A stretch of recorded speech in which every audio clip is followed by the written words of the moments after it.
بشنو از نی چون شکایت می کند، از جدایی ها حکایت می کند. عرض کردیم تمام مثنوی تو همین 18 بیت و همه این 18 بیت تو همون بیت اول.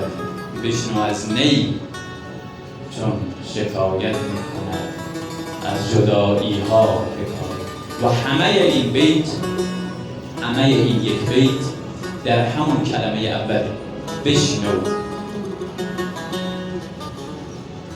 اما شنیدن با جان، چون با جان بشنو.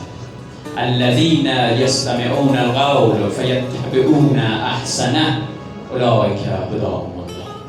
اون کسانی که میشنوند هدایت میپذیرند. شنیدن با جان، این فرق استماع با سمع.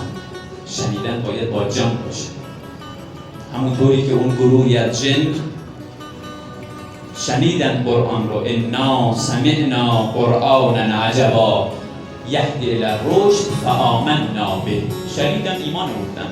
شنیدن ایمان میاره، شنیدن توحید میاره. بشنو از نی. انسان باید اهل شنیدن بشه. اگر انسان اهل شنیدن شد، از نی میشنود. عرض کردیم اینجا نی به معنای انسان کامله، به معنای امام معصوم. نی امام حسینه. بشنو از حسین چون شکایت میکند، از جدایی ها حکایت. انسان اگر اهل شنیدن شد فربه میشه.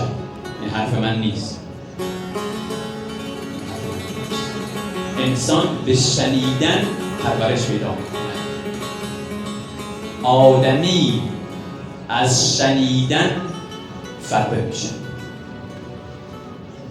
وقت جانور از حلق و نوش فرق میشه. این فرق بین انسان است و حیوان.